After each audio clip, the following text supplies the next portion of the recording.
Et regarde, aimanté, pas aimanté. Tu vois, bâti intérieur en acier, bâti extérieur en inox. Du jour, du jeu. Ça frotte. Voilà. Donc l'installation aujourd'hui, on va remplacer la porte complète avec son imposte et le bébé il est là. Alors pour la prise de cote encore une fois, tu viens en fond de feuillure et ainsi qu'en haut pour avoir ta dimension hauteur, largeur. Donc là, enlever tous les couvre-joints et on va peut-être avoir de la chance, on a les pattes qui sont en applique, donc une fois qu'on va les sectionner, on va pouvoir techniquement enlever le bâti assez facilement.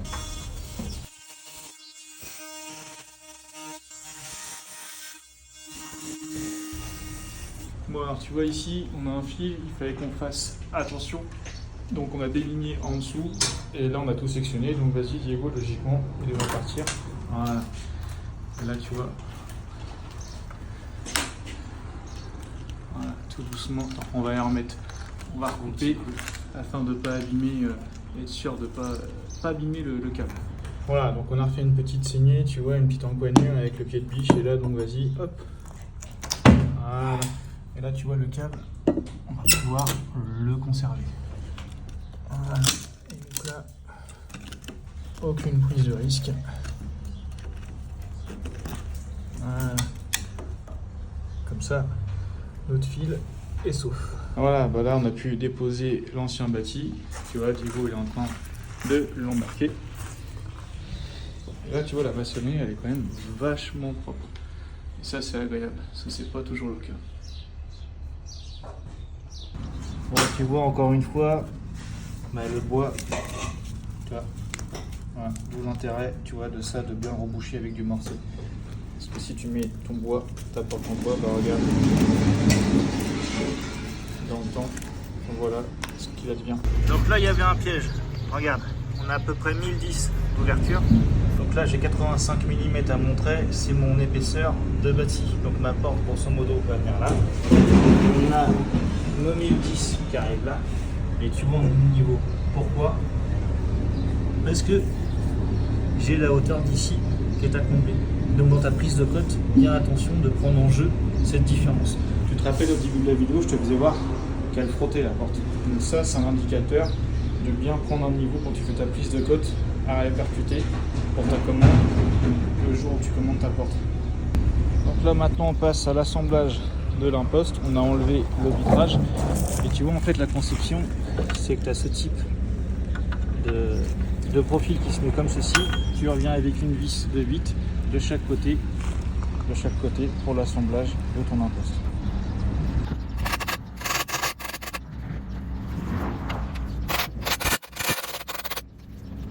Donc là après le principe, tu prends ton imposte, on va parfumer ce qu'il faut qu'on soit deux, tu viens le faire coulisser pour que ceci vienne là et après la même chose avec l'autre côté, tu viens faire ton assemblage. Donc là, pour l'assemblage du bâti, on se sert d'un niveau sur l'extérieur avec des serre-joints pour être sûr d'être bien plan. Et tu feras attention, regarde sur la vidéo, tu vas le voir, cette partie-là au niveau de l'imposte est 1 cm plus épaisse. C'est celle qui vient contre ton bâti à l'intérieur. Parce qu'en haut, on a un petit décoché, c'est pour la rupture de pont thermique. C'est Picard qui fait ça aussi pour améliorer. Donc en fait, tu as un petit décalage, je ne sais pas si tu le vois, mais c'est bien dans ce sens-là qu'il faut poser ton imposte. Voilà, donc préparation du support, encore une fois, du Cicalatex que je remets au gâchage, je vais remettre de l'eau et mon mortier fibré par la suite. Et l'avantage avec ça, c'est que ça te fait surtout une excellente adhérence car on va remettre dessus notre seuil de porte. Et là, l'isolation, et bien avec ça, tu n'as pas de problème. Donc là, tu vois, pour avoir une bonne étanchéité, j'ai refait un petit lit de mortier. J'ai mis 15 mm pour arriver à niveau. Et donc là, on va poser le bâti, tout va s'écraser, on n'aura plus qu'à rejointer. Et voilà. Voilà, mon Diego, il nous a mis le compris-bande pour faire la rupture de pont thermique. Voilà, donc on a installé le bâti ainsi que la porte. On a mis une vis en haut, une vis en bas en première monte pour régler notre aplomb. Ensuite, on a gondé la porte qui nous a permis de pouvoir régler le montant d'en face côté serrure. Ce qui nous permet ensuite de regarder la hauteur au demi-tour, d'être sûr que tu es bien centré. Et regarde.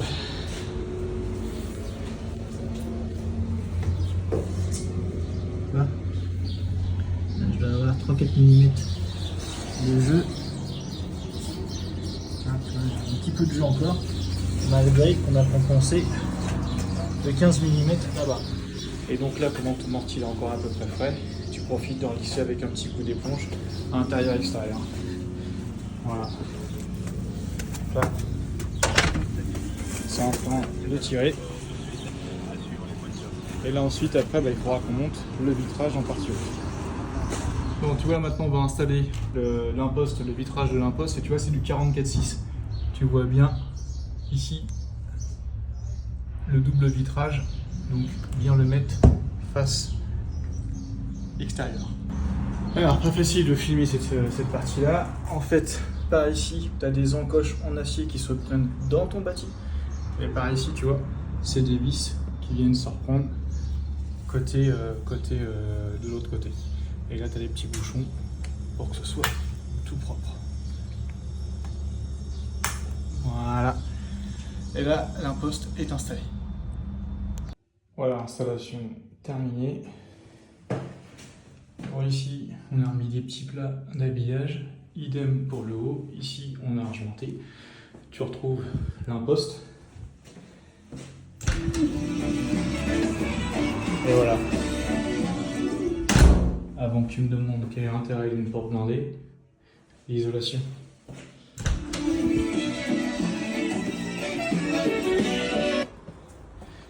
Voilà. Côté extérieur, donc l'imposte.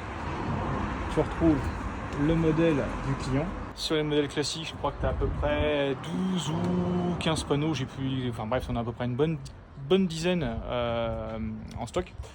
Et après, tu as des panneaux contemporains. J'avais fait une vidéo là-dessus. Bref, totalisant le nombre total, tu as à peu près plus de 200 panneaux décoratifs. Donc tu as largement de quoi trouver ton bonheur.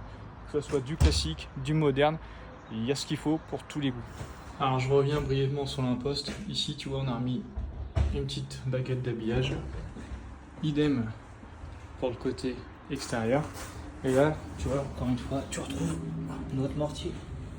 Et tu vois, le mortier, quand il prend, il n'y a pas de souci, ça adhère bien. Donc, comme j'ai pu te le faire constater, l'étanchéité au niveau du bruit, eh bien, tu es tranquille. Donc, qui dit pas de bruit, dit aussi pas de déperdition de chaleur. J'insiste parce que j'ai vu un commentaire qui me disait qu'il ne trouvait pas ça terrible, il aurait plutôt fait un habillage aluminium. L'habillage aluminium, tu n'auras jamais ce résultat-là au niveau de l'isolation acoustique et phonique. Là, l'avantage au moins, tu es sur du solide et dans le temps, ça ne va pas bouger. Encore une fois, c'est du mortier fibré auquel j'ai rajouté du Cicalatex qui va rendre ton mortier hydrofuge.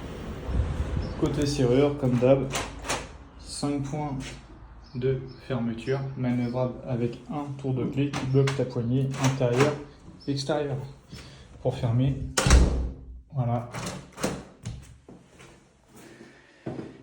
Et là, tu vois, tu es tranquille.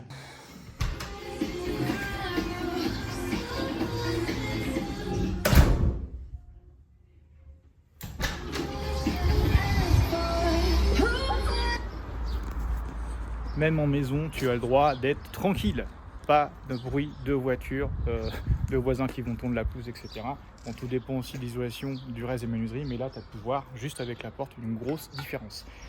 L'avantage de cette Diamant Sérénité, un bâti inox côté extérieur, un bâti acier côté intérieur.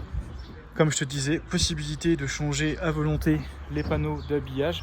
Bref, tu as énormément de choix avec de la sécurité. En chiffres, 42 décibels pour l'isolation acoustique, 1,6 pour le coefficient thermique. Et donc quand je te dis que tu peux changer à volonté, c'est que l'avantage avec ce produit, c'est que si jamais il y a un jour, il y a une dégradation sur ton panneau, on est en mesure de changer le panneau sans changer la porte. Et ouais, ça c'est le gros avantage. Et je suis pas sûr qu'avec une menuiserie aluminium, tu puisses le faire.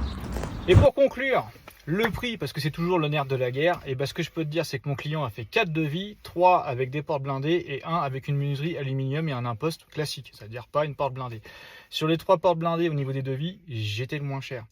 Et tiens-toi bien, c'est pour ça que je ne divulguerai pas de prix, parce qu'à chaque fois, c'est toujours pourquoi une porte blindée, ça sert à rien sur une maison. Ben voilà. Renseigne-toi le prix d'une porte blindée. Là, en l'occurrence, mon client, c'est ce que j'ai bien cité à faire.